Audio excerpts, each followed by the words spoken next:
তো দেখতেই পাচ্ছেন আসা যাওয়া 4 লঞ্চ, যেটা ঢাকা থেকে সেরে আসছে।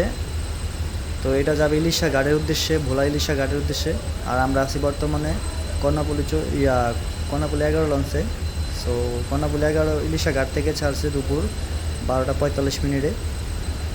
তো দেখতেই পাচ্ছেন আমাদের অপোজিট সাইডে দেখা যাচ্ছে ওইটা হচ্ছে আসা যাওয়া 4 লঞ্চ, যেটা সকালে হয়তো সদরঘাট থেকে ছেড়ে আসছে। তো আসলে এখনও ঢাকা থেকে খুব ভালো পরিমাণ যাত্রী কিন্তু নিয়ে আসে।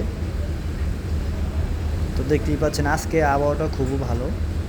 আর আমরা যে লঞ্চে আছি এটা হচ্ছে কর্ণাপুলি 11, খুব ভালো পরিমাণে গতি নিয়ে যাচ্ছে ঢাকার উদ্দেশ্যে। তো আপনারা ভিডিওটা দেখতে থাকেন, এনজয় করতে থাকেন। নদীর আবহাওয়াটাও খুব ভালো, দেখতে থাকেন।